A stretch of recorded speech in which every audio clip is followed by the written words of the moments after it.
Immerse yourself in an England cricket tour with Gulliver's Sports Travel, England's leading sports tour operator.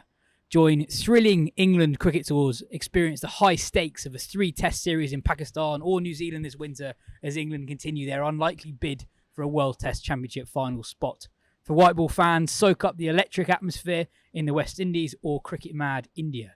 With Gulliver's, enjoy guaranteed tickets, hand-picked hotels, seamless travel and expert tour managers. Exclusive events and excursions make your cricket adventure truly unforgettable. Book your dream cricket holiday today at gulliverstravel.co.uk. Hello and welcome to the Wisden Cricket Weekly podcast. England are 2-0 up against Sri Lanka after another pair of Joe Root masterclasses and a breathtaking first Test 100 from Gus Atkinson. England also have a new white ball coach. Bangladesh have beaten Pakistan in Pakistan again. We've got a reinvigorated championship title race, and my favourite week of the cricketing calendar starts today. So there's that too. I'm Yas Rana, and with me today are Phil Walker and Ben Gardner. Mark Butcher will be joining us later in the show. First up, bit of breaking news to react to. Brendon McCullum has been unveiled as England's new all-format coach, adding the limited overs gig to the current Test responsibilities he has from the start of 2025. Ben, you've argued this for a while. What are your thoughts? Yeah, well, I've been in favour of it, and smug? So I like it. No, well, not especially. There's only about Not any more than usual. 3 names it could have been, and I picked one out of a hat and backed him. But I think I do like it. There was times when I could almost talk myself out of it because I was thinking, like, do they really need a details coach rather than like a sort of vibes coach if you want to look at the two different coaches? But I think actually to categorise McCullum fully as the latter, as someone who in Test cricket has just been saying, come in, play your shots, and that's all he's done, is to minimise what's gone on there. And to also, if you think actually about a lot of what England have done in the Test game, there's been actually a lot of tactical innovation and a lot of like quite specific planning there too. Like I think specifically back to the Pakistan tour, like they looked at conditions, looked at how cricket plays out there, picked a weird but very specific squad for a very specific game plan, followed it, and it worked. And actually that should be quite a transferable skill to the white ball job, where often you often need to get to grips with different types of conditions, kind of based on sort of cricket intuition as well as some data, and then work out what your best plan is for coming up with that. And that was one of the main falling downs of the previous regime. You know, you think back to the Guyana semi, not picking their best player of spin and ducket, and you know their extra spin bowler in Tom Hartley. They're not bowling their spinner as well in that game. That's the kind of thing you can't see the sticking to that kind of orthodoxy in how they've gone in previous games affecting McCullum so much because of how he's gone in the Test game. And also, always the question is, like, I think people would acknowledge that he would be a great candidate for the job. It was just, could he balance both? Would he want to? This makes clear that he does want to. And so, yeah, sure, give it to him. He knows the players. He's got that relationship already there. He can now maybe start working on some of those guys in that Test team who we think could be brilliant ODI players, getting them involved because he knows them really well. Like the likes of, I mean, we'll talk about him in a different context later on, but Ollie Pope with, you know, the tempo he likes to score at, how he can manipulate gaps in the field when he's at his best.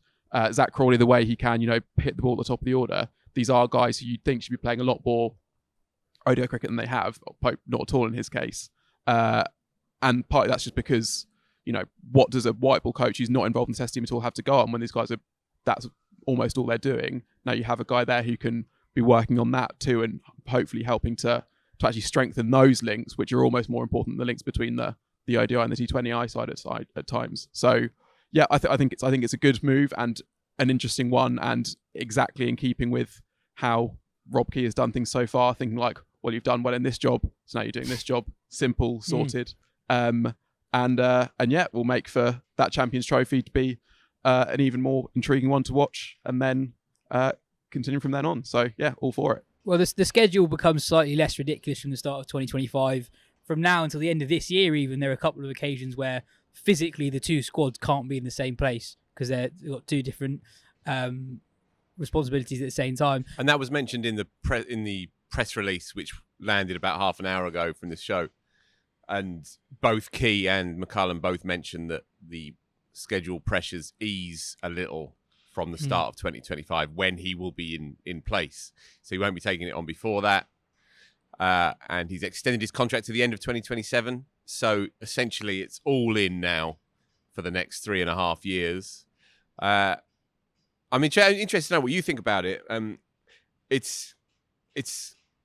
I think personally, it's the most sensible and most workable move that was available to them. I'm mildly surprised that he's taken it, but it's a good thing that he has, because he's clearly got the bit between his teeth. He's excited by it, and there is something on the horizon that he can foresee, which is a home test series against India and an away test series against Australia. And by the end of that run in 2027, there is a 50-over World Cup but within that cycle. So he has his eye on something seismic. And it's a great fillip for the England setup, and fair play to him as an individual as well. What do you think about it? I think it's very exciting, because I think the starkest difference between the two setups in the last 2 years has been the managing of new talent. So the white ball setup, basically no one young has come through. They've been really reluctant to even field young players. Harry Brook was memorably left out of the 50-over World Cup squad, probably batted too low in the T20 World Cup. Gus Atkinson probably wasn't used enough in the 50-over World Cup. As Ben says, Tom Hartley was picked for very specific conditions in the T20 World Cup. When England encountered them, they didn't play him. Whereas the test setup has been very bold in bringing in young players, and they've generally thrived straight away. And there's something to do with that environment that obviously brings out the best in young players. So I think that's very exciting, and we'll come on to the white ball squad later on in the show. Some brilliantly exciting players in that group, and I think they have a better chance of succeeding with McCullum at the helm. When the coaching responsibilities have been split in the past, there's always been that tension. There's always been that push and pull, and it's totally understandable. If your job specifications are to run that team, and you're feeling like your hands are tied behind your back because you're not getting the players and you're not getting the support that you need in order to do your job, then naturally you're going to be a bit pissed off with what's happening on the other side of the fence. And there has been that tension. There was that tension when it flowed towards the 50-over team in the build-up to 2019. And there's been tension since. Matthew Mott, none of us were surprised when he moved on. But as you said on the show 3 or 4 weeks ago after that was announced, he never got the full team. He never got his absolute first choice 11 or first choice 15. And so what it will do is, as Ben says rightly, it will necessarily sort of smudge the space between the three different setups. And it will make it hopefully a bit more coherent. And definitely it will open up the door to a Zach Crawley-like player who has been siloed off. All right, he's played a couple of 50-over games, but he's been siloed off. But clearly, when you look at him, you think on his day, he's a white ball cricketer. He's a born white ball cricketer, you would think. Now, you will have one bloke with various lieutenants, all pulling in exactly the same direction, all wanting exactly the same thing, without there being any demarcations between one and the other. And if he feels, having watched closely day after day, that Zach Crawley or a Zach Crawley-like player is his man, then he will have the power to move him over, and there won't be any tensions there. That's a good thing. Also worth saying as well that with that contract extension to the end of 2027, that encompasses the home Ashes series as well. And I wonder what further consequences there are to McCullum signing on to the end of 2027. Does that mean, for example, Ben Stokes stays on as Test captain for longer than people assume? People sort of assume at the moment, or before this news broke, that this era will categorically come to an end at the end of the Ashes in 25-26. But McCullum is now put pen to paper to stay on to the end of the 27 Ashes. And it does pull it all together. It does. There is that sense now that, you know, Buttler and Stokes won't be two ships passing in the night with slightly competing priorities, but they will now be all part of the same mass moving forward coherently. So it's a smart move in that respect.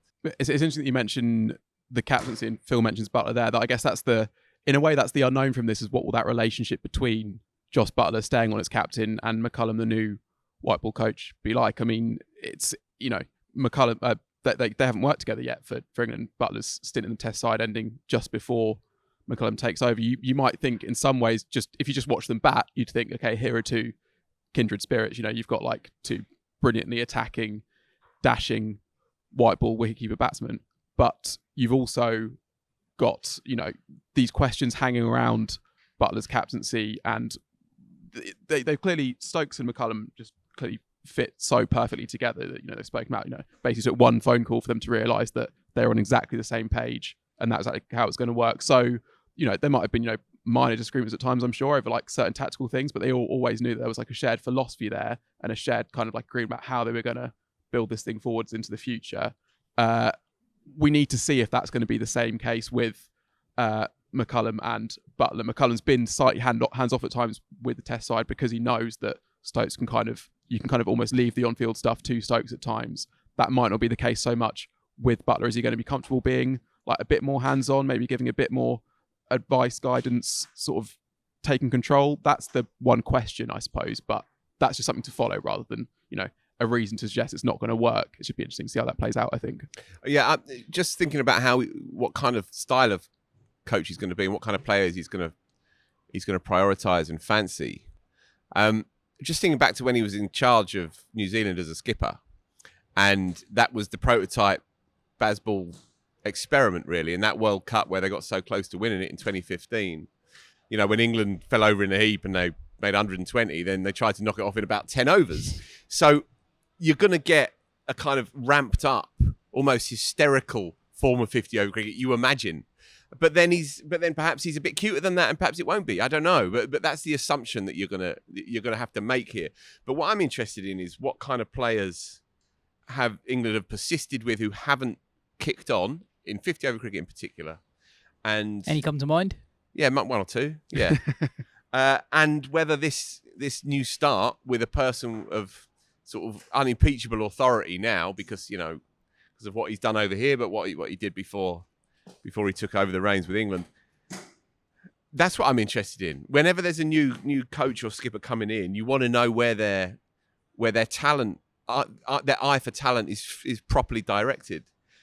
He says in his press release, the depth of talent in English cricket is massive. So it's going to compel him to be watching a lot of cricket over here, which he hasn't probably had to inconvenience himself too much doing that up until now. Now he's fully all in, and as I said at the start, I'm kind of mildly surprised. I guess when you go back though to that, when he was given the Test match job, he said, "Well, the one day job didn't really appeal because it looked too easy. Yeah, looks easy." I think there's an actual quote out there that I think you referenced in something you wrote about. Now it's far from easy. But it's gonna take a lot out of the bloke. You thought like he had the greatest job in the world to be in charge of a Test match team for 3 or 4 months of the year, but turns out that he wants the lot. Yeah, fair play to him. Yeah, fair play to him. I guess the other tantalising transition, just between two squads that I was thinking about is actually from white to red ball. We're now going to get McCullum working with Jofra Archer, and the possibility that he can and Josh Buttler. Well, yeah, let's Jamie Smith in the top 5. Josh Buttler, he's back. Yeah. But yeah, so that was just the other thing, that McCullum working with Archer, that could be fun. Well, it'd just be fascinating to see which bowlers who average 100 in the blast and batters who average 5 will be picked for the Champions Trophy next year. There was a Test match at Lords this week.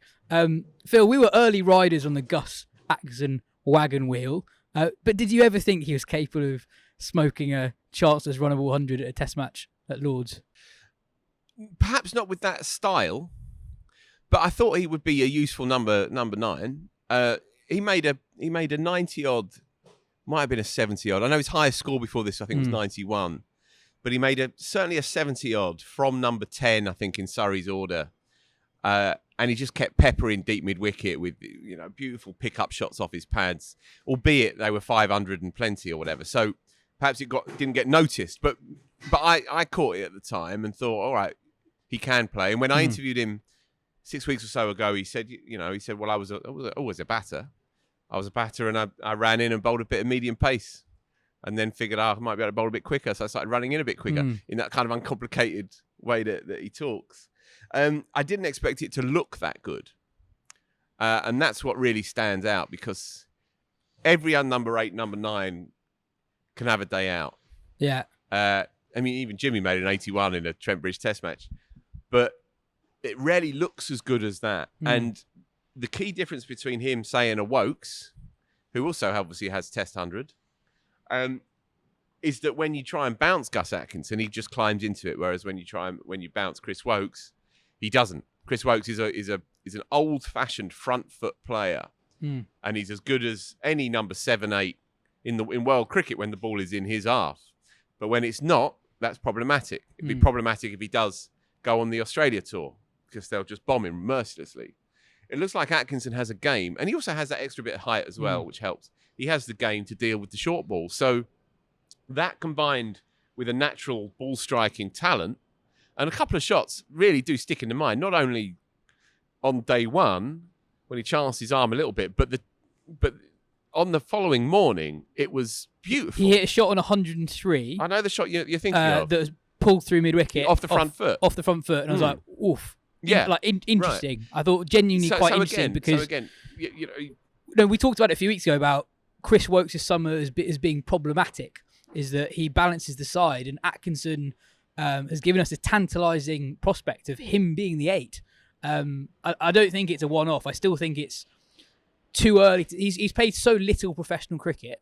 He's batted so infrequently in professional cricket. I think it's too early to confidently say he's your man at 8 on an overseas tour. But he's shown enough glimpses. I mean, I was trying to work out who does he remind me of? Mitch Marsh, genuinely, in terms of he throws his hands at everything full. He's a big guy, plants his front foot forward, gets his hands through it, and he's just very quick to pull everything. Very uncomplicated game. Defence isn't great, but doesn't really need it. That's not really how he's going to go about things. I mean, Gray Nichols as well.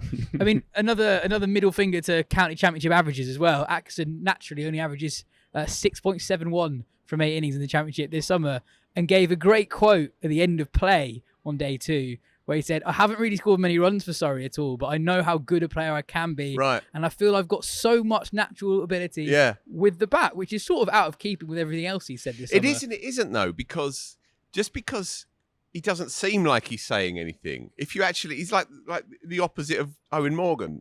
Owen Morgan sounds like he's saying remarkably profound things all the time until you transcribe it, and then you realise that he's actually hedging his bets. Gus Atkinson's kind of the other way round. Like, you listen to him, you think, he's not said anything, and then you realise that he said, as he said to me a few weeks ago, I expect I'm going to be the best fast bowler in the world. And then he said that, as you just quoted, and then at the end of the game, presumably he was man of the match, and it wasn't Root, right? Yeah. Yeah. At the end of the game, when somebody, I think it was Ali Mitchell, it was Ali Mitchell on TMS, said to him, almost tongue-in-cheek, knowing he's a rookie, "So are you a Test match all-rounder now?" He said, "Yeah."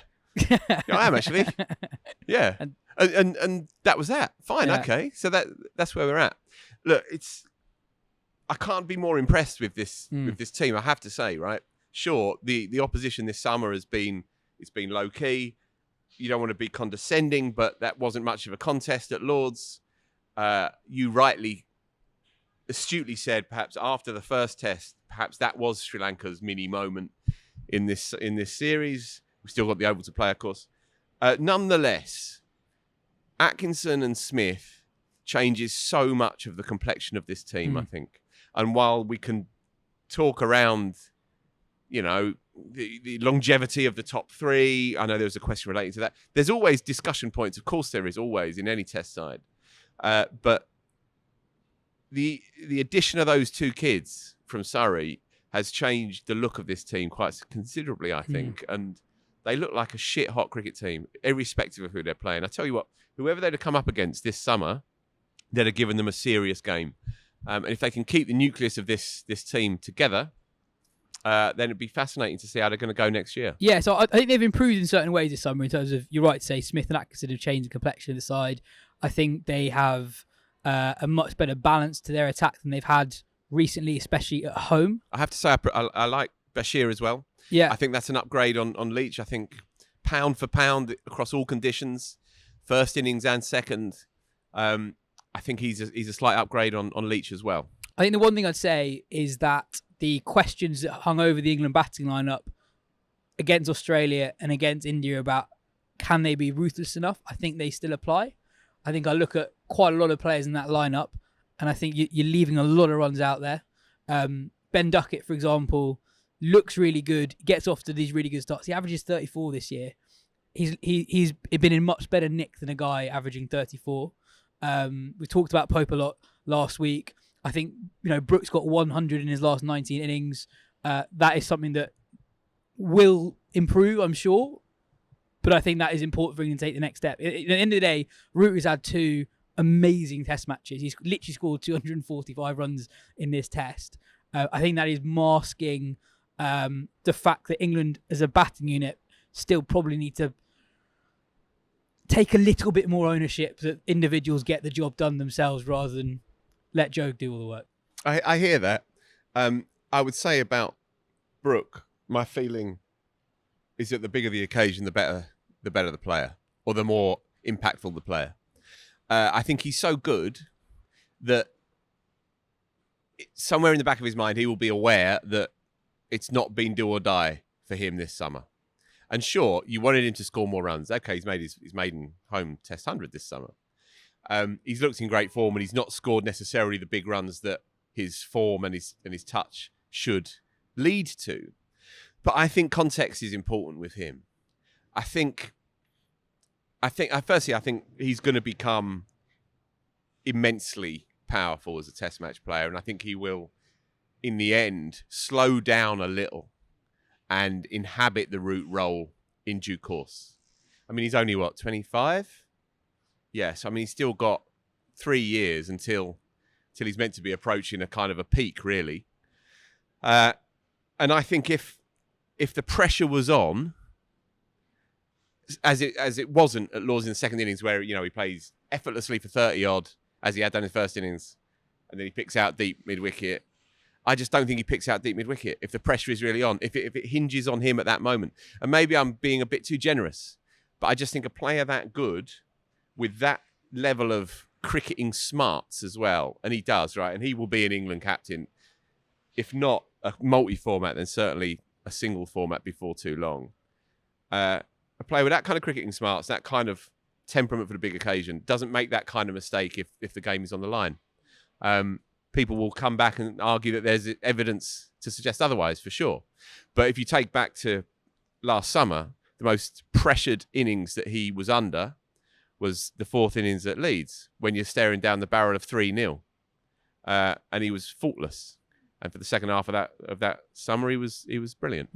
Ben, on Sri Lanka, they won the toss and decided to bowl on one of the few sunny mornings this summer. And after the game, their captain, Dananjaya De Silva, says they did it to protect their top order that was struggling, which is incredibly negative, because that is, in theory, where Sri Lanka's strength as a side should lie. That's certainly where their experience is in that top 6.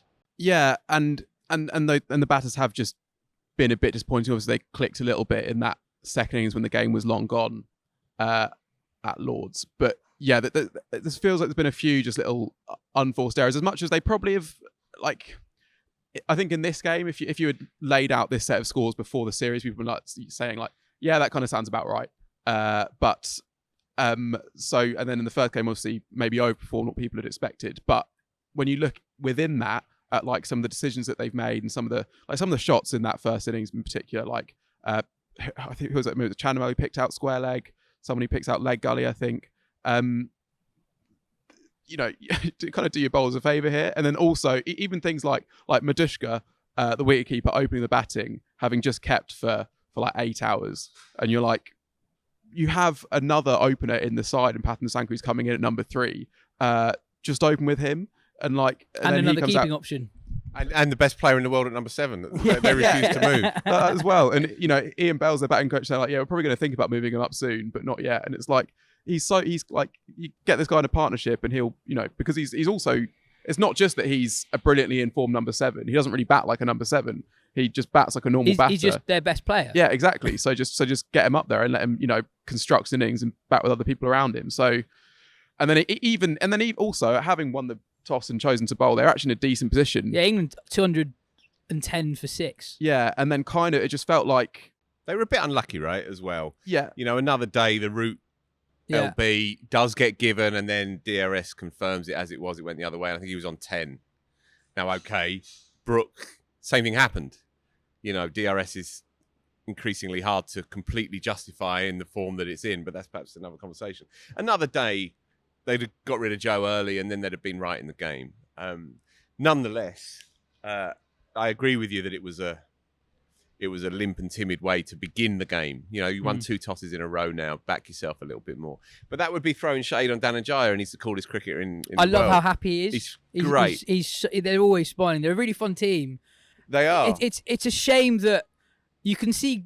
I still maintain that you can completely see how they can turn England over in a Test match, because they start that first day really well. 210 for 6 on a really good pitch. Sun's out. It's a really good effort as a bowling side, and they just ran out of steam on that first evening and second morning. Yeah. You know, Kamara, I thought, looked so good in the first session. But his record tells a story. Exactly. You know, but I mean, he's just not someone you can have in a 3-man seam attack. Right. You need a 4-seamer there to bail him out, basically. I think Angelo's dobbly days are over. Well, do you want to talk about Angelo Matthews? Gus Atkinson has now equalled his Test wicket tally. Really? Yeah, 33 each. I wasn't really that surprised by that. Oh, really? Matthews only 33 Test wickets. Yeah. Anyway, I don't think that surprises me that much. But the biggest single story from the game was Ratnayaka's catch. yeah, totally ridiculous. Totally top 5 catch I've ever seen in my life. Yeah. There's no exaggeration. Yeah. It's a free catch. If a ball is over your shoulder and you're running back, then it's a really good. It's a lot grab. better than the Stokes catch here. Like a lot better than the Stokes catch here. That's a good one. I think because Stokes had to go the reverse cup. I think because he misreads it. Sure. I think they're both sort of slightly needlessly weird. Like Ratnayaka, he dives, but then he's also not full stretch. He's sort of just in the air. It's like... It's brutally unfair. No, but like it's a brilliant catch, but it's not as if he's like dived and flung himself as far forward as he can go. It's like he's jumped and it's like, oh, it's actually in my hand now. You'd have taken it in your mouth, wouldn't you? Yeah, exactly. I thought it was ridiculous, really. And the more you looked at it, the better it got, I thought. I think you've been woefully harsh there, Gardner. But I think there were lots of positive signs for Sri Lanka with the ball. I think all 4 of their main bowlers bowled really well at points across the Test match. It's just they weren't able to keep it together for a long enough period to really hurt England. And again, cricket's brutal, isn't it? So you run out of steam. Your number 8 smashes it for 100, run a ball. And then you got half hour till lunch on day 2 and your 2 openers both play on. Both drag on. I remember watching, I just chucked my laptop on the floor when the second one happened because you're so desperate for them to get to lunch, have a decent second half of the day, and then there might be a game to scrap for. And 2 single figures, both massive drag-ons. Brutal. Ben, Joe Root, very good. Anything else to say? Is there anything else to say? This was his fastest Test 100, which I suppose spoke a bit to the situation, but also after he'd batted very slowly, or by his standards and by England's new standards, in that second. Everyone gets really excited by this, don't they? Yeah, but it's. I think the only thing he doesn't play his ramp. He doesn't play his scoop, and then he did ramp obviously in the first innings. Yeah, but sorry, just on that, it's not just a ramp. I think there is something so soothing about Root batting at his own pace. Sure, I think it's just from a pleasure point of view. I want to watch Root bat all day. And he has more control when he's... there are stats around how his strike rates change over the last 2 years. It sort of started where it was before when he was captain, then it went up, and now it's gone down a bit. And then I know it went up in the second innings, but I think you're right. That was in response to the match situation as much as anything else. Yeah, and also, so he's just now having a period where he is like unquestionably the best player in the world by a bit of a distance. And actually, because of the stuff around, the Fab Four and that kind of thing, he was always like one in amongst the pack, and at sometimes people were saying like he's the least of those guys, and now actually he's having like a 4-year kind of post 30 like absolute sweet spot where he is just like, okay, Kane Williamson is also very good and doesn't play as much as cricket, so doesn't get as much chance to put that, but I think thinking about he's making runs when he should make runs, he's also making hundreds like that, the one in Ranchi where like completely freak conditions to make 100 as well, and there was a point where it seemed like we might actually not quite get this from Root, where he would end his career as an England great for sure, but a guy averaging sort of like high 40s rather than the guy who was like pushing into that 50s territory, because he wasn't, he wouldn't have this kind of this glut, and now he's having it, and having it year after year after year. There's a lot of chat about him catching Sachin for the record with the most test runs. So he's now just over 3,500 runs behind. In 2024, Root is scoring an average of 96 runs per test match. That factors in a couple of games where he wasn't scoring that many runs at the start of the India tour, and a couple of games where he's only had a bat once and a really good run as well. So I think that's a relatively accurate portrayal of where he is at the moment. If he continues to score at this volume of runs, it will take him 36 test matches to catch Tendulkar, which takes us pretty much to the end of the 2027 Ashes in England, by which point Root will be 36. Obviously, he needs a lot to go right to do that, but I think he's currently more likely than not to break Sachin's record. Oh, for sure. And there's not much that can go wrong because he understands his game probably more deeply now than ever before. You can see it. The versatility of his game is breathtaking, really. You see it when the quicks go round the wicket to him and he changes his... Not just opens himself up, which is standard stuff if you're facing a left arm or a right arm round, but he changes, and not even just his backlift, which you'd expect with 4 men out, whatever, on the leg side, that you might be a bit more baseball side, but he changes his grip as well, quite dramatically changes his grip. And then you watch him against spin, and he's the best player of spin I've ever seen. Admittedly, I haven't watched the great Indians closely enough week after week after week. So I'm biased by dint of my own ignorance, right? But he's the best player that I've ever seen. I'm not saying he's the best player of spin, but he's the best player that I've ever seen. It's endlessly fascinating to watch. And poor Sri Lanka against him, because I don't know what his average is against Sri Lanka, but it must be... It's not as high as I thought it was. Is it not? It's really good. It's really good, and it might be his best. But I was expecting something like 85. He must have had a stinker in 2016. Right, okay. 2014 and 2016, when England were at home to Sri Lanka, I don't remember Root getting runs in any of those 5 test matches. Well, he got the double first innings back against Sri Lanka In 2021? in 2014. Okay. After the right, Ashes, at but Lord's, then had a bit of a fallow time, and also actually he got that 100 in the 2018 series, but that was a lean series. Apart from that, that was like a weird Kelly. Yeah, a weird stint where Root averaged basically the same, getting hundreds and not getting hundreds kind of thing. All right. But still, if we go to his last, let's go back to that Palakelli knock, which is the middle of the game, but who cares? We're just reading off some things. It goes 124, 46, 7, 228, 1, 186, 11, 42, 62, 143, 103. Yeah. So that's what, 500s in 11 innings. One of them a double, another 186. Decent Pretty going. good. Yeah, he is good. Ben, thoughts on how the bowlers Atkinson and Wokes aside did? So Stone, Potts, and Bashir. Yeah. So I mean, we talked a bit about Potts last week, and I thought, I think this was another small improvement. There was maybe one over in particular where he took 2 in an over, and they were both like brilliant balls, almost unplayable, basically, where he was getting that kind of that wobble seam. And so that's another, he's just stepped up that little bit, which you'd expect him to do with more time back in the side, more time, bowling under McCullum and with Stokes watching on, that kind of thing. So that is encouraging. He's not yet pushing, Wokes in England, or for an overseas spot. He still, as Phil said last week, a very good squad bowler to have. Stone, again, I'd say encouraging. I mean, you're looking at the speed gun with him as well as what's happening kind of down the other end, and he's not wood pace at the moment. He's, high 80s, when there were times before when he was still not quite wood pace, but like low 90s kind of consistently. He's mid to high 80s at the moment, which is still, if everything else is going right, that is more than enough to be a very tricky test bowler. And actually, he does have more than just being a proper, just wang it in it as fast as you can kind of bowler. Like, think back to when he took, was it a really important 3 for a 4 for in India a couple of years ago, and actually he was swinging it then as well as bowling really quickly.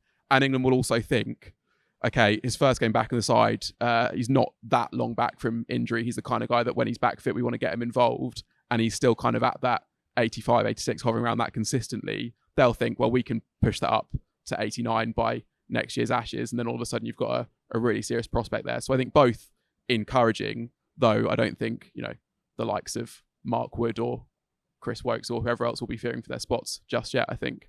Yeah, he's definitely not as quick as he was when he last played Test cricket for England. It's not a big thing, though, I was just about to say, I was, so I've seen him in white ball cricket this summer and saw that the speed was a fair bit down on what it was when he last played for England. I worried a little bit, especially given his championship numbers, which we obviously aren't supposed to look at all. Irrelevant. Anymore. Totally irrelevant. But I thought he bowled really well. I thought Potts bowled really well as well. I thought there were a couple of periods where it was dead, and Stone was able to create chances, not because he's 95 miles per hour, but because he's quick enough and he's accurate enough. You know, Right. the wicket of Karunaratne, when he's on 55 and it is really flat, the crowd's flat, and we'll get onto the crowd in a bit, don't worry.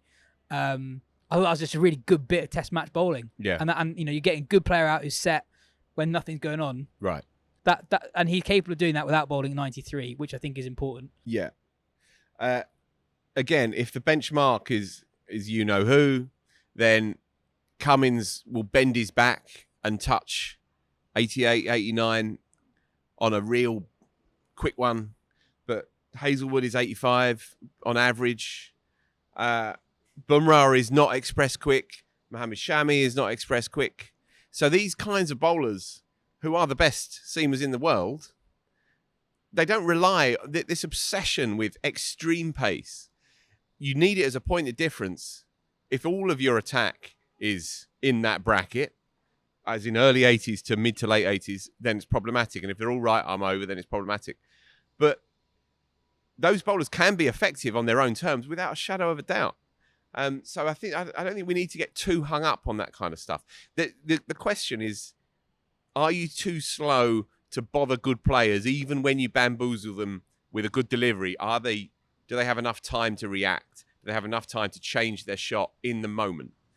Can you hurry up good players with good balls? That's the only question, really. And England have got plenty of those options, plenty of them. I was very impressed by Potts as well, by the way, and I haven't been particularly enamoured by him over the last year or two because of the relative lack of height and relative lack of pace. You kind of need, you think one or the other, but he's got just enough of both. He's got quicker. He's got certainly quicker than the back end of him being in the England side, for sure.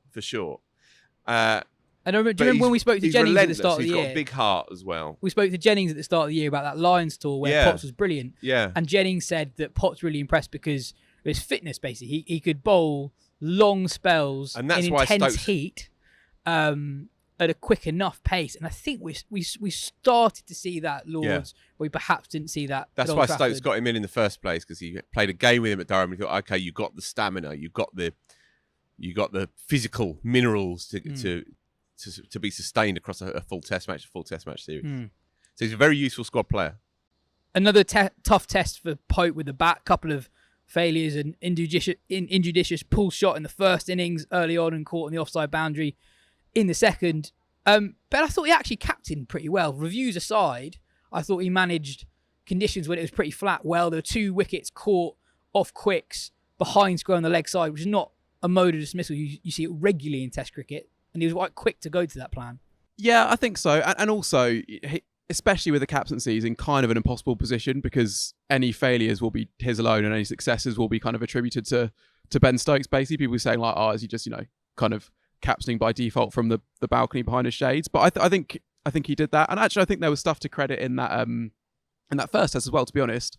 There was a stage when, when Sri Lanka were putting together that partnership in that second innings, that looked like it could stretch the lead out almost out of England's reach, but there wasn't any sense of panic or anything, and he kind of he handled that situation well as well, I think. So I think there's been stuff to credit there, and I also think that, I said this in the last week's show, but just with the batting thing, I think we can go too far in the direction of how much he has struggled. He's got 102 of his 3 series for the season. He's got 1 more test to correct that next week. His overall record at 3 is decent. He there's a reason why he is the most under pressure of the side, but also I don't think England will be feeling that pressure too much yet. The only thing is that this is an England team who have they're almost more ruthless with selection in some ways than previous England regimes, and that they don't do it so much on,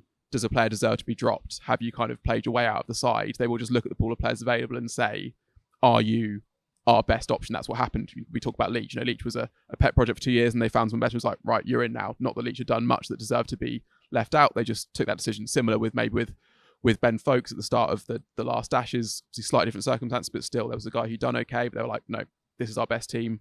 That's what we're doing. So they won't hesitate to do that if they think that probably Jordan Cox at this point is the better option. But I think that we're still a little way from that, because I think Pope does have a reasonable amount of credit in the bank and they like him. And I think that the captaincy has gone fine, as you say. Yeah, I agree with that. He's got loads of credit in the bank, and he will play throughout Pakistan and he'll play throughout New Zealand. So that's 7 test matches. And even if he has an uneven run, then he'll play all of those games, I think. And he deserves to, because he's done okay, he's done fine. He's shown a lot of evidence, just not irrefutable, as we said the other week. I felt a bit sorry for him in this test match. He has a very active mind, and he's got a good cricket brain, and he's always there with a ready conversation. He's very open. He's a really good lad, right? And there's a reason why they like him, and a reason why they think he's captaincy material, because he talks and thinks a good game, and he cares deeply as well. But sometimes with a player, you can almost think too much, and you can overanalyze and over-concern yourself with the foibles of the game. And he's spoken about this himself before. And he gave an interview to me a couple of years ago, and he spoke about, the nightmare of, maybe 3 or 4 years ago, to be fair. He spoke about the nightmare of the first 20 balls and how he's just desperate to get those first 20 balls out of the way. And he's been working on being calmer. But this was 3 or 4 years ago. But you can't deny your true nature. And what we saw in the first innings was a player who was hyper-conscious of the situation and his position in it. Or that's how it looked. He prodded at his first one. He was jittery at the crease. He could have been out 5 times in the first. Could have been out 3 or 4 times. That's it. And the shot he played, as Alistair Cook said on radio commentary, is a shot that you play when you're 120 not out. Later that night, rather sourly, I thought, Michael Vaughan says he's not an England captain, in that kind of slightly hoity way. And I think that's an unduly judgmental thing to say at this juncture. But I think what he's getting at, Vaughan, is that Test match captains give off a certain aura of composure and control. And Pope doesn't yet have that. But then he may yet grow into it if he's given more of a chance. If Stokes' hamstring doesn't clear up, or if he breaks a finger, and then Pope will get the job for longer. And then you grow into it potentially. It's possible that as an England captain, you can come into the job knowing the least, and by the time you're unpopular and out of it, you probably know the most. There's every chance that that's how it plays out. But he is feeling it. You can sense that, and of course the questions come, and the questions came in the press conference afterwards, and he has to say that he's not concerned about it, but he will be. Of course he will. Ben, ticket prices were in the spotlight. £95, the cheapest adult ticket on day 4, as fewer than 10,000 people turned up at a ground with a capacity of more than 30,000. I can't remember that happening at a test match, certainly at Lord's, before. Concerning on a few levels. Yeah, I guess the only sort of semi-positive to take is that at least this time there seems to be a bit of recognition from Guy Lavender in charge of the MC that there is an issue here. I think conspicuously actually in previous summers when there was that movement to, free on day 5 as, England started having all those brilliant finishes, it was Lords who weren't doing that. They reduced their price but didn't go free. And then even on the day you had that kind of the farcical thing where it's like you can get in for £15 now and there's about, half an hour of cricket left and you can and there's no one there. And it's like, just let people in. Like what's the worst that could happen? And there's also their justification for why they couldn't drop the ticket prices is that you put people in a ballot and the ballot happens and they buy those tickets straight away at whatever at £95, and then you don't want to then drop them because then those people will feel upset. But I think if you're on track to undersell by that much, like actually, like if you think you can sell out the ground selling 40 quid tickets, and you're a third full at 95, like refund the 55 quid for those guys and sell the rest for 40 quid, and then you have a full ground. You sell more from a Lord's point of view. You sell more food, more drink, and then also you actually have that many more people in who probably wouldn't have tried Test cricket before at a ground and now have done, who are that much more likely to buy it in the future, maybe for a bit more for a game with a bit more on it. So the hope is that this is now, recognizing it and waking up. But, at a time when, the game needs to look good, and when, we know the number of people in the stands, that has an effect on the people who are actually thinking about buying it next time. They want to, you turn on the TV, you think like, if the crowd's great, you think, oh, I want to be a part of that, I'm going to go next year. If the crowd's dead, you think, I'll give that a miss and keep watching on the TV. So these things have an effect beyond the game itself. And even if in this case you can say the reason is because the ticket prices are too high, it can then feed into how the game looks, and therefore is sort of followed and people following it overall. So yeah, pretty disappointing. And the only hope is that they'll learn from this and get it right next time. But maybe that's being a bit optimistic. I don't know. It's clearly an issue that Sri Lanka have not been as attractive a sell to punters this year as they would have been the last time they toured. I still think the Old Trafford turnouts were as concerning as what we saw Totally. on day 4 at Lords. I mean, the difference at Lords was the pricing came into the spotlight so much, and the pricing was ridiculous. And I think it's also telling that Lords misread the current landscape as much as they did. 10,000 people turning up on a Sunday is horrendous. It's so bad. I mean, I've said it before, I don't think Lords should have 2 test matches in an English summer that only has 6. I still maintain that. I think that the crowd at Lords doesn't look like the people who like cricket in London. I think it's too expensive. It's too exclusive a crowd, and one that you can just about be okay with if you have 7 test matches in the summer. But for it to be a third of every summer, I don't think that's right. But yeah, I think it's very concerning that. I mean, we said it for a while that it is in England's financial interest for the global game to be healthy, and this is the sign of it. If people don't think these teams are worth watching, they won't turn up. You'll lose money, and as Ben says, it's a cycle. It just means that actually next time Sri Lanka come, if they come for a 3 test match series again, even fewer people are going to want to come, having seen the spectacle they've seen so far. Well, let's head to Mark Butcher to hear why Joe Root is so good right now and what makes Gus Atkinson such a potent wicket-taking threat.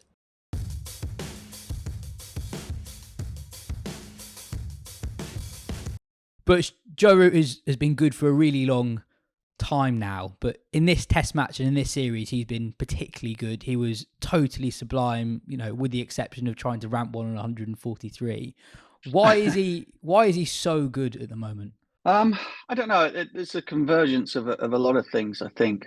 I mean, he's always been very, very good. The conversion rate has gone through the roof, hasn't it? That was one of the things that was levelled at him through a long period of his career up until this last stretch since 2021, and one of the reasons why perhaps some of the other 3 of the big 4 had kind of had gone away from him a little bit, i.e. scoring big hundreds, once he was getting himself in, and then perhaps not turning them into those big daddy scores.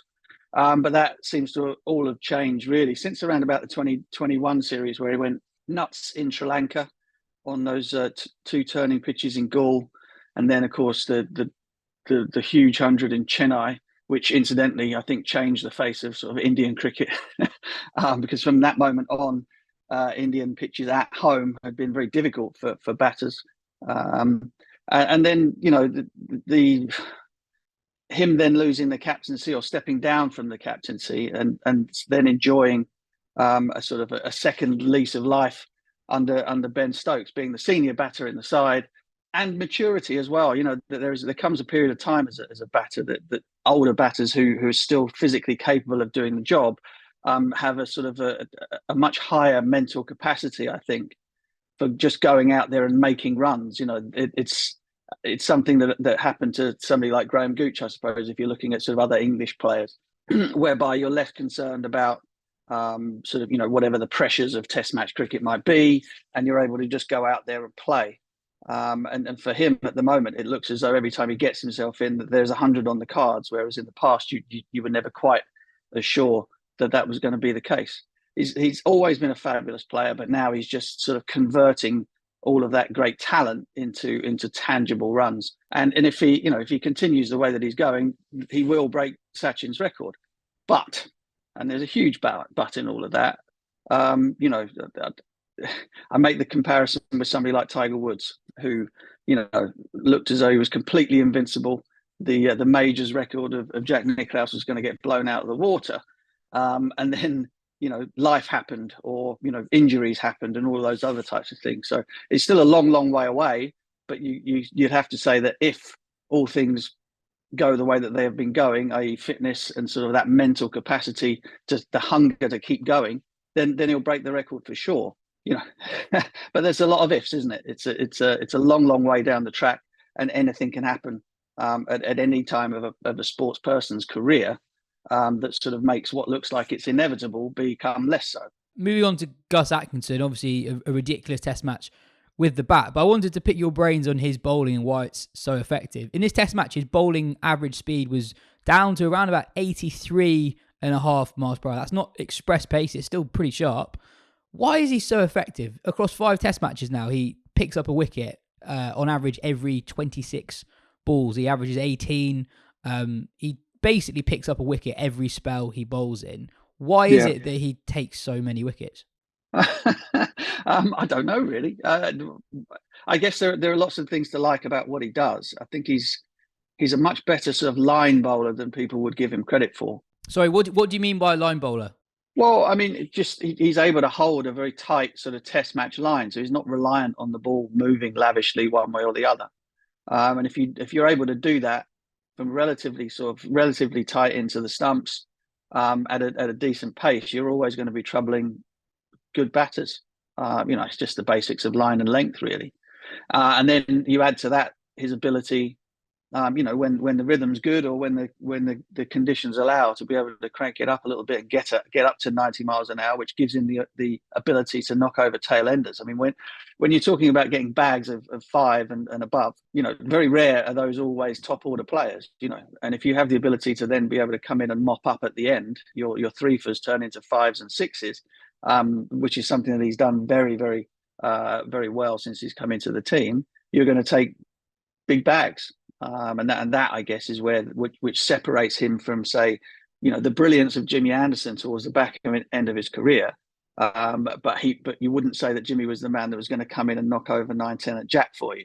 And that's part of the reason, I think, why they moved him on. It was nothing to do with his ability or as a bowler, Anderson. But what they needed was somebody that not only knock over a couple of the guys at the top, but also could then swiftly come in and knock over the guys at the end. And if you have a bowler that is capable of doing that, then you've got a very strong weapon in your side. He's got a very unconventional release point. His wrist isn't really behind the ball, and when the ball comes out of his hand, the seam is really scrambled. It's much more so than the wobble seam ball that the Wokes might deliver. I was going to ask you about his speed, because in this test match, his average speed was not far off what Potts' was. But if you listen to what Sri Lankan batters have said throughout this series, what West Indian batters have said throughout the previous series, is they all describe him as quick. And as a batter, are there some bowlers who are just quite hard for whatever reason to pick up, and the actual speed out of their hand might not be markedly quicker than their teammates, but the difference is actually you can't telegraph what they're going to do with it. Two things there. The scrambled seam thing. I think of one guy in particular. Who was reasonably successful throughout his career, in Courtney Walsh. That the whole, before the wobble seam became, the wobble seam, the ball coming out of Courtney Walsh's hand was always scrambled, would always kind of be revolving slightly, and therefore he was able to seam the ball, which precludes the need for the ball swinging for a start. So that's one thing. As far as the action is concerned, because I guess he doesn't really gather, he sort of skips through the crease a little bit. There's a sort of like a bowling machine type effect where the ball just kind of shoots out at you and again, he's relatively tight into the stumps. The arm action is pretty high. And you don't get that signal as a batter of a sort of like a big gather and turn. The ball just kind of shoots out, and before you know it, he's kind of trapped you on the crease a little bit.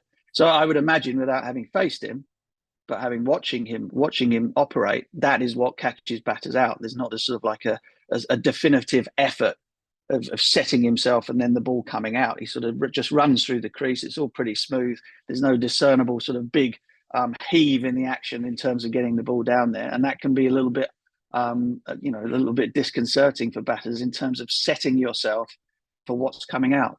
But I go back to the first point, which was line and length. You bowl decent line and length in an area where batters don't know whether to come forward or back, or don't know whether to leave or whether to play, and you're going to be in business. Yeah, I just think he's got lots of different ways of getting players out. Even though I mentioned the scramble team, he still is capable of getting the ball to swing conventionally through the air as well. His bouncer stuff is pretty accurate as well. Whenever England ask him to bowl short stuff, he's really, really well directed, straight, the throat region. It's all very old fashioned, isn't it? It's good line and length allied with a bit of pace, a bit of movement, whether it be through the air and off the pitch, and away you go. He's got a lot of fantastic attributes. His pace was actually, going back to the pace thing, at Old Trafford, the pace was down a little bit from what we'd seen in the West Indies series. Now that may or may not be intentional. I'm guessing it's probably not.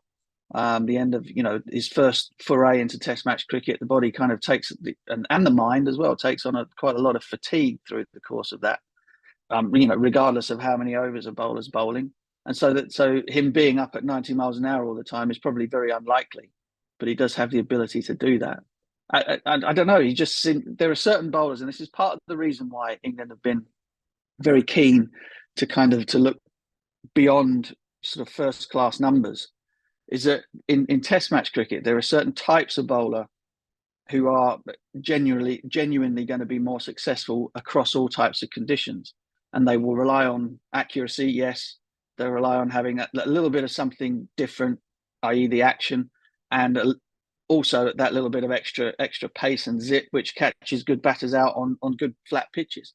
And he has all of those things. And also, I think as well, Ollie Stone had a very good Test match as well, despite not having a great county championship season so far. I think the way those types of bowlers are used are different in Test cricket compared to county cricket. So most county sides, when they've got someone like an Ollie Stone, they can't afford to only use him in 4-over bursts. They just need to use him all the time. When Stone's playing for England, he only gets these short, sharp spells. There were times we were wondering, why has he only bowled 3 overs this morning? Well, it's to keep him fresh, so he's bowling at 100% when he does come on. And, maybe Surrey, with the number of bowlers they've got, or Somerset are in a similar position, they can rest their quicker guys more easily, but very few counties are able to actually do that. Yeah, exactly. Bowling people at times when it's optimal for them to be bowling, rather than sort of carrying the workload, for large periods of time throughout an innings, and that's Test matches, isn't it? That's why you're looking for 4 bowlers of different types, who all have different roles in that side. Prior to Gus's Test match career, he very rarely opened the bowling.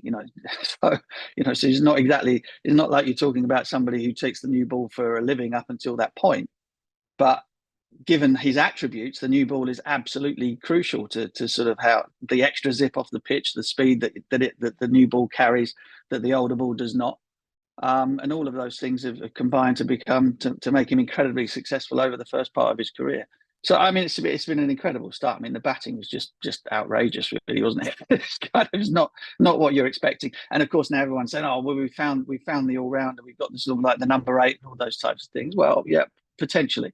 And it's great to have lower order players who are more than capable with the bat. So we shall see. It's very early days. He's not been tested against the best batting lineups as yet, but there's no reason to believe, having what we've seen, that he won't be successful. Maybe not as wildly so, but that he won't be very successful in that role. And of course, as he gains experience and gains sort of more knowledge about his body and the Test match arena, full stop, he will only get better, providing he stays fit. And he doesn't seem like the sort of guy who's going to get particularly flustered by additional and new challenges either. Takes everything in his stride. No, but hasn't that been the case with most of the guys who have been brought into this setup? There is, again, I think we've probably mentioned it more than once, but the record of people coming into the team from seemingly nowhere, although we know, that Atkinson has got decent first-class numbers. And their ability sort of to slot in and perform straight away has been remarkable. So it's another sort of tick in terms of what they're looking for overall in players, and then being able to slot them into an environment where they immediately feel as though they're very important and also very comfortable. Very quickly to finish, Butch, there's a lot of chat around empty seats and the quality of opposition over the last, not just the last couple of tests, but across the summer, really. Day 4 at Lords was particularly striking. The ground was pretty much a third full. Lords has copped a fair bit of criticism for the pricing of tickets. The cheapest available adult ticket on Day 4, which was a Sunday in August, or 1st of September rather, was £95. Do you think some of the criticism or the doom mongering is a little bit overblown? I just think back, you don't have to go far that long for there being lots of empty seats at test matches in England, and you were part of a team 20 years ago that went a whole summer unbeaten in similar circumstances. That is just a quirk of England being quite strong at the moment, and England have scheduled 2 series against sides that are not that good at the moment. That has happened before. Yeah, I mean, I don't know. I thought there were lots of mitigating circumstances in the previous Test match at Manchester. I mean, the weather was awful. The 2 Manchester football teams were playing on that Saturday. There were lots of reasons perhaps why you could say, well, the ticket pricing wasn't wildly expensive there either. So it was slightly disappointing on that Saturday. But to see Lords like that is remarkable, really, I think. I mean, I can't remember the last time I would have seen a crowd as sparse as that with the game live or whatever over a weekend. And that's a difficult one. I can't think of any good reason beyond perhaps the ticket pricing for that to be the case, because don't forget that a Lord's Test match is not necessarily, people don't buy a ticket generally for a Lord's Test match simply because of the opposition. They do it because it's an occasion, an event. There's cricket being played at Lords. England are a fantastically watchable team, all of those types of things. So to see that was really, really jarring. And whilst I had lots of reasons as to why it might have been the way it was at Manchester, I couldn't come up with too many good ones for this. So, if that means in the past, particularly the London Test matches, we've always been able to kind of get away with relatively high prices simply because the demand was there, and if this means that the Lords might have to review that depending on what time of the summer the games are, then I'm sure they will. I'm sure it came as a massive shock to them that was the case as well. Up until this point, we got away with it, got away with the pricing because the demand has always been there. This time will be a bit of a wake-up call, I think. But I mean, look, I can't go in heavy on it because up until now, I don't remember that happening for the last 10 years. Seeing a crowd like that over a weekend at a Lord's Test, I can't recall it at all, no matter who was playing. So it's a wake-up call for the game, probably. Yeah, I guess that is what is most worrying, that people at Lords were taken by surprise so much that it would be so unpopular on Day 4. The assumption was essentially that Lords would be able to sell out for the first 4 days against anyone. Yes, that was the assumption basically, and that has totally been proven that is not the case anymore. No, exactly. But up until last Saturday, that had been the case. So it's difficult to kind of turn around and say, well, they should have seen it coming because they had no evidence that was going to happen at all until it did. So we'll see what happens next time round. I mean, obviously next year, the Test matches are done by the end of July. That's right, isn't it? So they probably won't have that issue to contend with next time, and the prices for India will be as high as they always are, I should imagine too. But I think this was a real shock to everybody. That there were so few. I mean, I've never seen the place that happen to. Even in that Zimbabwe Test match back in 2003, there were more people than were there for the end of that game on Saturday or Sunday, whenever it was. Yeah. Well, I'm sure the masses will flood in to the Oval this week. Cheers for your time, Butch. Catch you next time.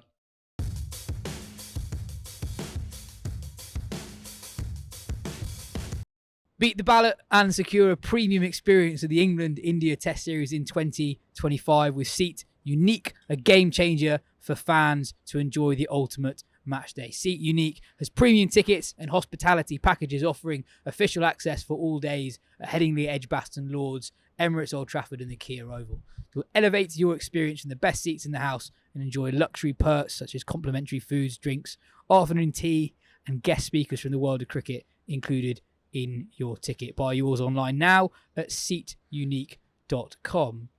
Just after we recorded last week's pod, England announced a pair of white ball squads for that upcoming series against Australia. 5 uncapped players included Jacob Bethell, Josh Hull, Jordan Cox, Dan Mousley and John Turner. There is no Johnny Bairstow, no Chris Jordan, no Moeen Ali. We've been told that the door isn't closed on those 3, but Phil, do you think we've seen the last of those guys in an England shirt? Was Jamie Smith in there? Jamie Smith's in the ODI squad. In the ODI squad. But he's played ODIs before. Yeah, just checking. Is it over? Who was I talking to? Someone important.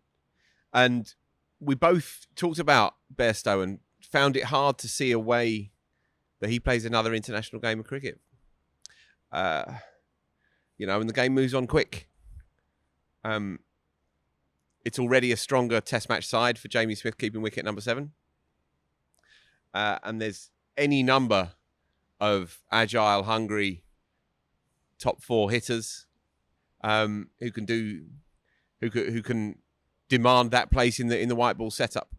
What you'll be lacking if you don't bring Bairstow back is experience, is a sense of occasion, a backs to the wall kind of temperament and attitude that when push comes to shove can be very, very useful. And he's a storied international cricketer, both in an England shirt and on the franchise circuit. So be careful what you wish for sure. And of course, him being him, he won't be giving up. And he'll probably, just as he bang on cue, smashed 160 at a run and ball for Yorkshire last week. So you'll be probably hearing a lot more of him doing everyday remarkable things for Yorkshire, because he won't be giving up. And he'll be pissed, as I think Key acknowledged. He said he wasn't happy to be told. And that's what you want. That's what you want in your players, as they like to say. Well, he'll no doubt be feeling aggrieved and righteous about the whole situation. But logically, if it wasn't Bairstow and it wasn't someone with these kind of depths, reservoirs of self-belief and ability to come back for more and more and more, a sort of limitless hunger for the scrap. If it wasn't Bairstow, then you'd be saying absolutely, it's time. As for Moeen, I think it's an even more emphatic farewell. I think his performances as an England white ball cricketer have always been a bit erratic, but they've been more erratic over the last year or two, and he's getting on and he knows it, and I think that lovely story is definitely done. But it's funny how it works, isn't it? You have these two ever presence in the consciousness of English cricket for a decade and more, and then suddenly, almost with a shrug of the shoulders, the squad's announced, there's a couple of new faces in, straight away you're thinking, oh, Bethel's in. And you forget that these two kind of legends really of English cricket, probably you won't see him again in an England shirt. Yeah, I always do think it's quite sad when England careers are ended like that. I think it probably is the end. I can see Bairstow getting back into a white ball squad. He did okay in the T20 World Cup. It was a very hit and miss World Cup for him, and I'm still not convinced that the next generation. He didn't have a good T20 World Cup though, really, right? Considering he had one really good innings, but the role that he had was a key one, and it didn't really work. Yeah, I think I agree with you that it's unlikely that he comes back, but I don't think it is Bairstow. He does love a comeback. You can see it happening. And I think the thing is as well is it is just dependent kind of on his own form, right? Like, so he's not going to be in England squads this winter, you'd imagine. So I guess he's going to go off and play quite a lot of white ball stuff. And he is, we've seen him before go on, extreme runs of form. He is fully capable of going and having like the kind of tournament in, an SA20 or something like that actually makes England take notice, because he then just suddenly is one of the, if he becomes one of the best white ball players in the world again, then I think they will look at him again. And I'd say that's unlikely to happen, but because it's Bairstow, it's not possible that happens. I think basically like that's where I am with it, and also on Chris Jordan, I think I'd also say it's unlikely, not least because the next tournament is an ODI tournament, and he's not been involved in that format. But with T20 cricket, we've seen him reinvent himself before to get back into that side. Like I think we thought after the semi-final exit in 2021, was it that might be it for Chris Jordan, and he comes back, and then he kind of comes back again for the World Cup this time, having moulded himself into a brilliant finisher with the bat, as well as obviously kind of adapting himself as a death bowler to move away from being a guy who is a kind of Yorker specialist to a guy who is doing that kind of that hard length new type of death bowling so there's also that in a way obviously didn't have the test careers of Moeen and Bairstow, but that is another great of English white ball cricket that is we might well have seen the last of. But for those two in particular, I think it's kind of within their power. Like if they go on a freak run, then they'll be back involved. But it's just whether that happens. I don't see it like that really, because I'm not sure where the body of evidence would be built up that would change England's direction, bearing in mind that the 50 over World Cup is 3 years from now, right? I think it's more 2.5 years. I can see if I can see Bairstow having a really good IPL, and given how often you have a T20 World Cup, they just pick the best guy on form. You don't have to build as much as 50 over cricket. Totally. So if there's a way back in, then it is as a last hurrah T20 hitter in the top 3 or 4. But as a 50 over player, I just can't see it, because there's not going to be the opportunity to do it. They are two different forms, and the Champions Trophy feels like the perfect Nations League football equivalent, with some sort of spurious importance attached to it. But 2.5 years on from that, there'll be a World Cup. And it feels like now you start planning for that World Cup, right? And you start looking at players that, as they said with McCullum's announcement, the depth is frightening in English cricket. There's loads of them kicking around. You're gonna get quality of 450 professional cricketers are playing. And so will Bairstow be irrefutably unavoidable? No, because there'll just be more. There's just more talent coming through all the time. Just on that squad, Bryden Carse returns after his 3-month ban for historic betting offences. And yeah, as you mentioned, the talent in that squad, I think his ceiling is so high. You say Mousley's in there as well? He's in the T20, but not the ODI, whereas Bethel's in both. I think he's potentially brilliant. Very young still, only 20 years old. And on Jordan Cox as well, involved in the test squad, yet to play a test match, but he's been the best uncapped batter in the 100 for a few years now. Duckett in the 50? Yeah, Duckett's in the 50. So Duckett's going to open the batting, right? Do you think? Could be Sultan Jacks. Could be Sultan Jack still. In 50 over cricket? Could be, yeah.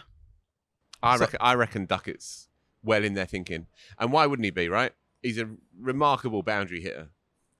I think they need to get more of the test guys in. Yeah. And I think you'll see this is the winter where Jamie Smith just becomes another all-format guy. I think he will be in every England team that he's available for, in the same way that Harry Brook has been in the last couple of years. Totally. I think England view him in a very, very similar way. And I imagine Duckett playing a very similar role in the next The only thing with Duckett is if they just see him as a middle-order player in white ball cricket because of his strength against spin, a bit like Tom Latham for New Zealand, who is obviously a different style of opener to Duckett, but has been a brilliant opener for them in red ball cricket, but also a brilliant middle order player in ODI cricket. You can't, sometimes those things can kind of go hand in hand, but I agree that I think all bets are off with there's you. There's a lot in his favour though. Yeah. Left hand, boundary hitter, hits it in weird areas. If you've got only 2 men out for 15 overs and you have a player who is sort of constitutionally unable to leave a cricket ball anyway, and has an amazing eye, there's only going to be 1 slip, 2 slips for 10 minutes.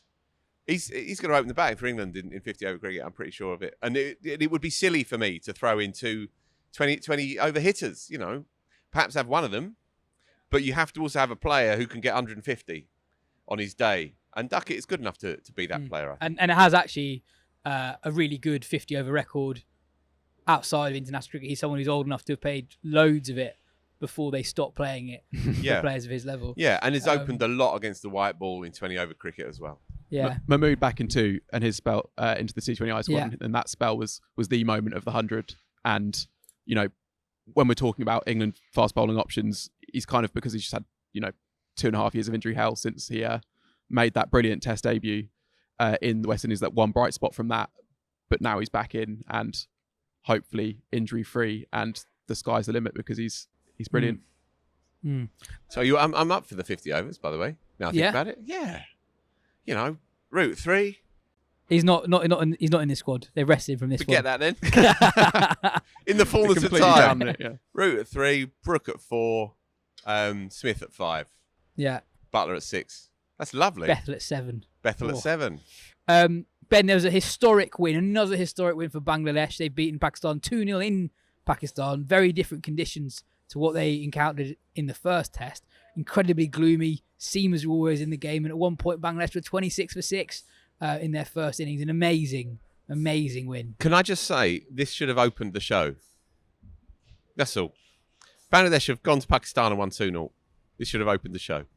Yeah. And Ben, tell us why it should have done. Well, so last week we focused probably more on Pakistan, and there is stuff from Pakistan to talk about this time as well. But this feels like more of a Bangladesh story. I mean, you mentioned the 26 for 6, then Lytton Das hits a century, 138, I think. That's one of the great Test innings, basically. Like with a series in the line, with your country's biggest ever series victory up for grabs.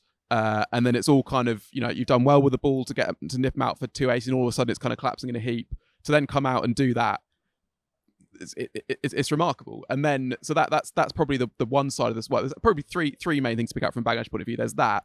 Then there's, in the second innings, Pakistan still have like a small lead, but it seems like a tough pitch. So you kind of need to strike straight away. And it's their quicks who take all 10 wickets. And that's the first time that's ever happened in a Test innings for Bangladesh, that the quicks have taken all 10, including Nahid Rana, who is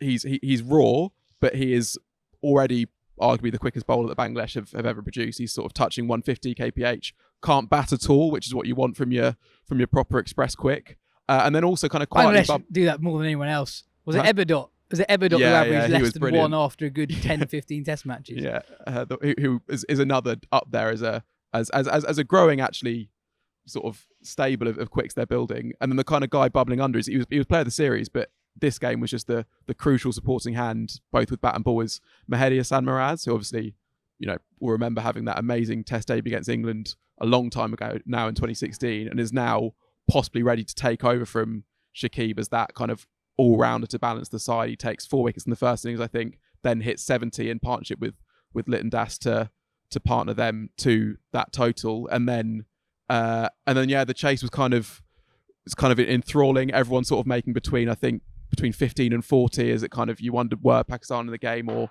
were Bangladesh going to hold out? There's also rain around. It was, and then Bangladesh kind of inching towards it right at the end. It was a properly classic Test match and a proper Test win. They look like a decent Bangladesh side in those sort of conditions. Their batting lineup is properly decent. You go through it, you got Shanto, the captain, who started very well as captain. Mominul Haq, who's got an outstanding Test record. Mushrika, we talked about last week. Shakib still there. Lytton Das comes in at 7.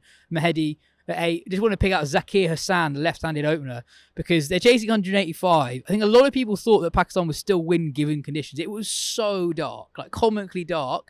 Watching off the TV, you're like, what? How are they still on? Mm-hmm. And he just comes out and whacks it. I think one of the first balls he faces, he whips it over fine legs head for 6, like a full ball. Just whips it for 6. A very, very fun innings. And as you say, that seam attack now, they've got Taskin as well. Hassan Mahmood, I think, took a 5 in this game. Yeah. 5 for 43 in the second innings. They've got the foundations of a team there that look pretty decent, especially in conditions like that. They're ahead of England now in the World Test Championship table, which is fun. And also, just, I guess, one last thing on Bangladesh, there's a very good Lytton Das stat, which I was going to surprise you with, but Phil already knew before the show. So do you want to take it away, Phil? Mate, I'd love to. Do you know it? Yes? No idea.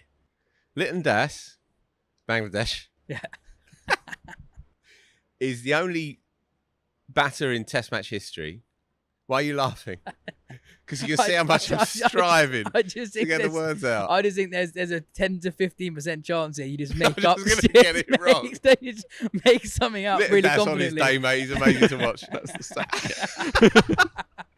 Litton Dash. Ben, what's the stat? Shut up. Bangladesh's Litton Dash is the only player in Test history to make a Test 100 with your team at least 4 down, under 50, batting at 6. He's the only man to make a Test 100 from your team being less than 50 for 4, 3 times. Wow. Of his 4 Test 100s. But not only has he done it 3 times, yes, the next best has only ever done it once.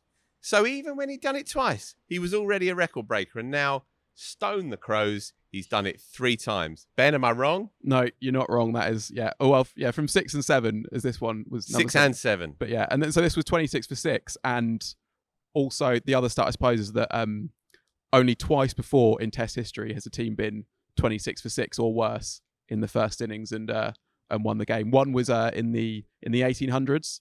The other was India vs Pakistan at Kolkata 1999.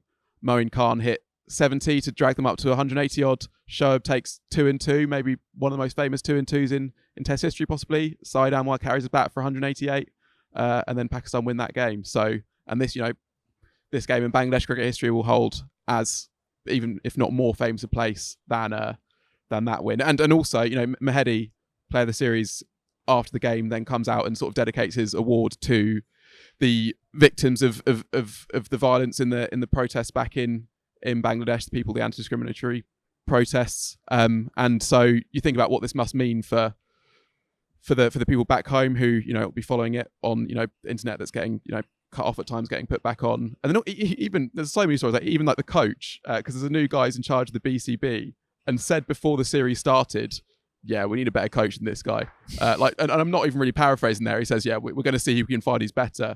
Having backed up what he'd said before the series, or but before he was the new BCB chair, which was along the lines of, it doesn't matter what amount of money we need to pay to get this guy out of this job, we've just got to do it. Like, there's no price too high worth paying for this guy not to be Bangladesh coach. And then he comes and masterminds this Test series win. You mentioned how this Test match will be remembered in the history of Bangladesh cricket.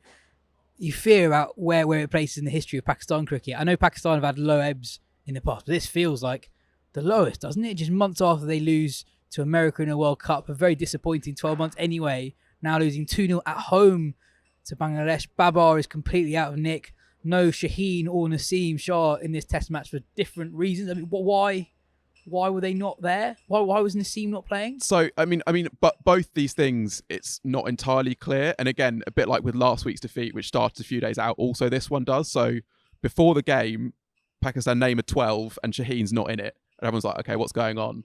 And then Jason Gillespie does a press conference in which he says something like, we've spotted an opportunity to give him some time with his family, that's not saying he asked for time with his family. That's saying like, no, we're giving him time with his family. But then also says he's got these things he needs to work on, needs to get back to being the best we can be. It's pretty clear he's dropped. And then the first day of the game was washed out. And on the evening of that game, for some reason, the PCB then put out a media release saying Shaheen released from squad for first Test to spend time with his family. And it's like, well, we knew that because Jason Gillespie said that, but he also said he wasn't bowling very well, and that's not in this release. So what has gone on behind the scenes between those two things happening? And then the toss happens the next morning, and then Naseem's just rested when he'd actually been pulled out of playing in the 100 to get him ready for this series, and then bowled a bit more than expected in that first Test because they read the pitch wrong.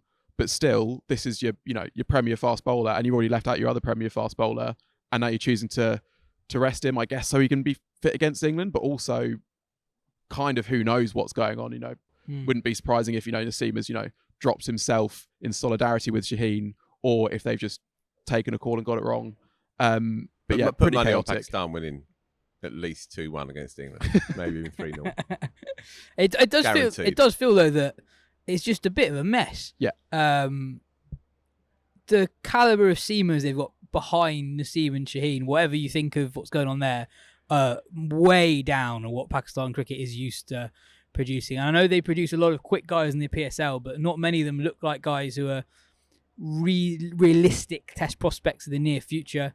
I think as often with Pakistan cricket, people are quick to draw extreme conclusions on players in both directions. I think Shaheen has been someone who suffered from that in both directions. I think he's been written off too quickly in the same way that I think he was probably overhyped too much when he was having success a couple of years ago.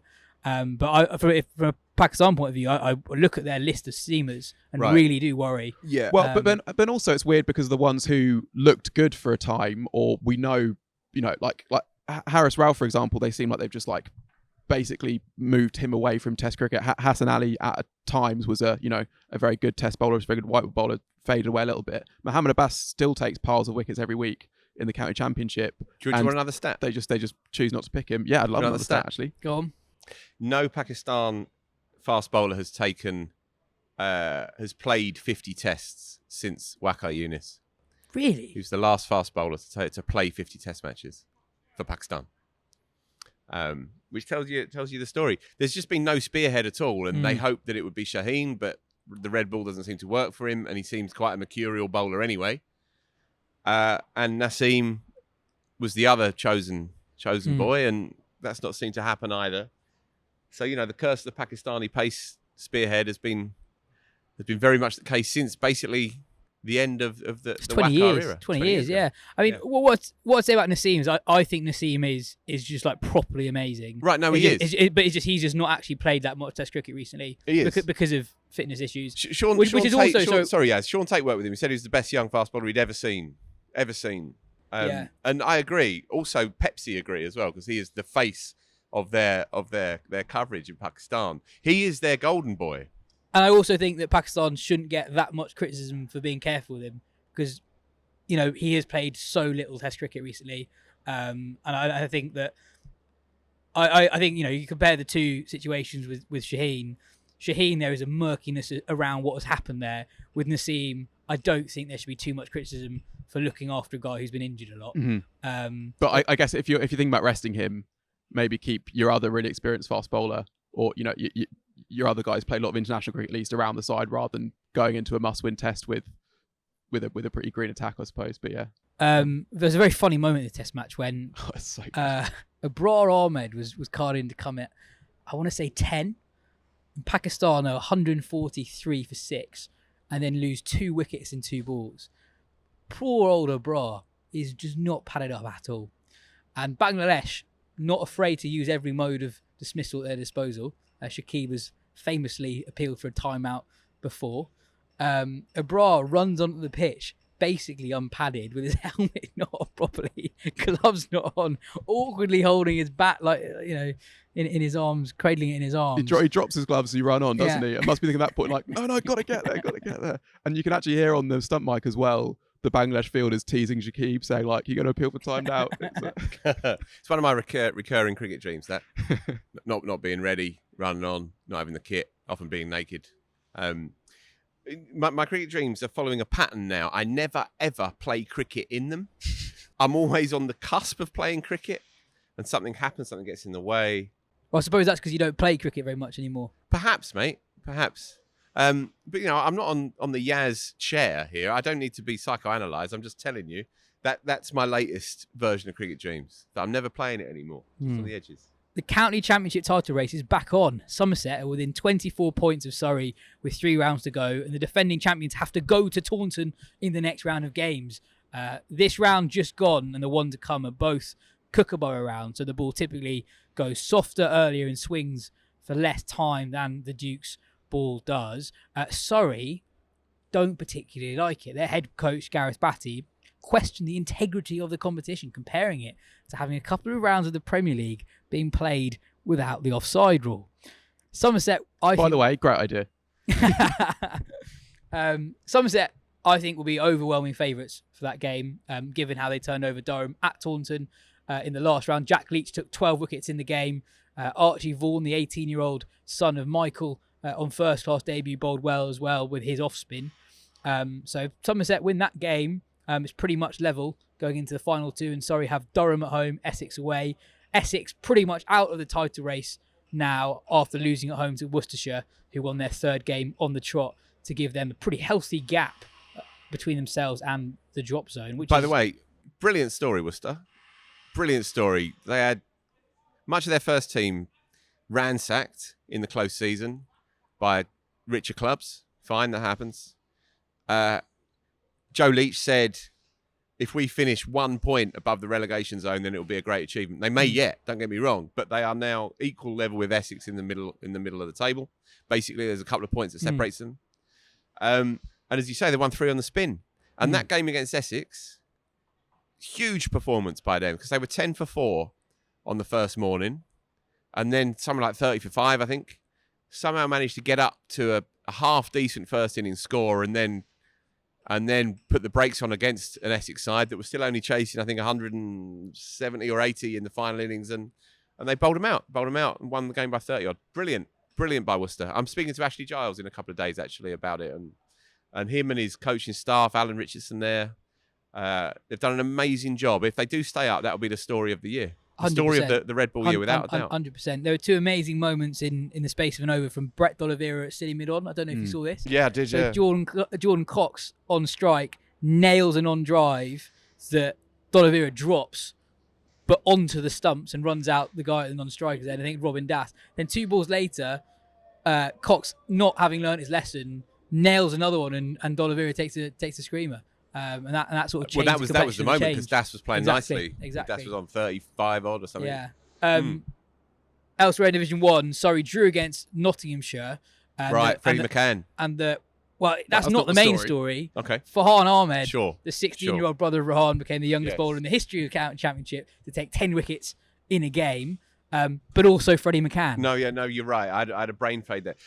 I was away actually for a few days. And a mate of mine who I was away with was asking me about Farhan Ahmed, and we were looking at his figures on day one against the best team in the country, who were obviously trying to force the issue. And he basically went at 2 and over, bowling first change across the whole of the first day. That is freakishly good. Mm-hmm. Yeah, I watched a lot of it. I'd say. Did you? Right, I didn't get to see any of it. Actually. I'd say he is built like a child. He looks like a child. So I think any expectations should be tempered. What I'd say that he's really good at is deceiving players through the air. There were quite a few of his wickets are players coming forward and realising at the last moment they've not got to the pitch of the ball. He's really good at that. You have no idea how he matures. You have no idea how much he literally how much he grows. But obviously an incredibly encouraging start. Yeah, and there was a lot of gumption on that day on performance as well. I think there were 2 times when he got, certainly his Will Jack's wicket came after he'd been hit for 6, and then he still deceives him in the flight next ball. And I think that happened earlier in the game as well, in the innings where he got hit for 6 and took a wicket that over. I suppose also, if we're talking about England Test stuff, Jack's also takes 7 in that game. And we do have a Test tour of Pakistan coming up where Jack's obviously picked last time to do a very specific role. And you wonder, are England going to want that role again? And if so, is it Jack's in it? I guess you could say, could Dan Lawrence play that same sort of role of just filling in loads of overs of spin and adding batting depth? Or could Tom Hartley do it if England's main spinner is now an off spin? You want a left arm spinner to do it. But that is a quietly important thing, I think, for the England Test selection discussion for that tour at least. No, I agree. And Phil, Freddie McCann. Yeah, I mean, as I say, I didn't get to see it, but he's a big name, stylish left-hander. Another stat. And, he made runs earlier in this season for under-19s. I think he might have played in the Lions game as well. Maybe not, but he's certainly been on their radar. Yeah, I mean, really highly rated. Very. So he was the star of that under-19 side, really. He certainly made 100 against Australia under-19s over the winter. And him and McKinney at Durham are 2 teenage kids who have now made statement first-class hundreds in the top division. Tends to take a little while for young players to find their feet. Well, they've found them very quickly. It's brilliant to see. And a word too for Jack Carson this week, who took 11 wickets in the game for Sussex, and as well as scoring 97 as they beat Derbyshire to boost their promotion hopes. The 23-year-old off-spinner is a leading wicket taker in Division 2 this season. He's been on Lions tours before. Not impossible that he makes the plane for Pakistan. 20 wickets in the last 2 weeks as spin comes to the fore. Wickets difficult to come by, particularly in Division 2, and he's been the guy who's been bowling Sussex to victory. Yeah, and Sussex is another good story. Given the end of last season, a lot of the sort of people on their board, I think, or at least involved in the club, like Sarah Taylor, Chris Adams, one other sort of step down, sort of almost in protest at how the club is being run. They obviously have this quite extreme policy of youth, which they had a bit of a promotion bid last season that kind of maybe got scuppered because of a bit of inexperience. There was a game, I think, against Leicestershire where they were pushing for victory. It wasn't happening and kind of lost their rags a bit. I think, was it Tom Haynes who tried to trip up a guy running through for a single, or then a few guys got banned after that game for sort of accumulated punishments. And then the start of this season, they bring in John Simpson as kind of an experienced head, but it's not clear even at that point at the start of the season who was going to be captaining in all formats through the year. It sounded like when you listened to Paul Farbury speak that it was going to be we've got this guy for this for a bit and this guy for this bit, and we'll see how it goes. And now they're kind of looking like they're storming to that Division 2 title. So another good story there, I think. The second division match between Gloucestershire and Northants was abandoned on day one owing to concerns from the umpires over player safety on a hybrid pitch at Bristol. 2 Northants players were off retired hurt on the first day after they'd already bowled out Gloucestershire for 125. We don't really know anything more about what will happen other than that there will be an investigation. Northants were given 11 points in the game, Gloucestershire 0. I missed this completely. Yeah. Hybrid pitch. Which has been used before at Bristol. Halfway through the first day. Yeah, so Gloucestershire get bowled out for 125 after scoring millions last week at the same ground. And then Northants are going well in their first innings. This is still on day one, but 2 players are off retired hurt with balls from Ajit Singh Dale that rear off a length. Do we know if the umpires called it? Yeah, the umpires called it. The umpires called it. You can see it on the stream that there's whilst the second Northants player is hit, there's a long discussion involving the umpires and players, and they made the decision that this is unsafe, so took the players off. Gloucester are expecting something from the cricket regulator within the next 10 days, they said yesterday. Yeah, they'll have to be penalised. Also, just you would think. Feel for Northants, who at the end of this round are still the only are now the only side without a win in the county championship in both tiers, having bowled Gloucester out for 125, then got to 116 for 2, and then don't even get a win as a forfeit somehow. You used to get a win if the game was abandoned because of the other side's pitch, and now you just get the 8 points. So looks guaranteed to win that game as you can be, as much as you can guarantee anything with Northants, and then in the end they're still without a win heading into September. And finally, one of my favourite weeks of the year, Blast quarter-final week. Surrey, Durham, Sussex, Lancashire, Northants, Somerset, Birmingham, Gloucestershire. I just love when you're watching it on the TV or at a ground, you can really feel how much it means to the spectators in the ground. It means so much to the players. It's really high quality cricket with context. It's the highlight of the county's year, I think, in terms of the product of the cricket that's played. I can't wait. Yeah, and we're here at the Kia for the game later on. First time. Another finish on a stat. Well, do you want to give it to Phil? Yeah. If you give him the topic. Do you want to guess my stat about the game this evening? No. First time Surrey have ever played Durham in the Blast? That is correct. There we go. Which is that not surprising? Maybe not. Yeah. Ending with a zinger. Thanks for listening, folks. That's the end of a really long show. Well done for getting to the end. Well done, Ben. Well done, Phil. This has been the Wisden Cricket Weekly podcast. We'll be back at the same time next week.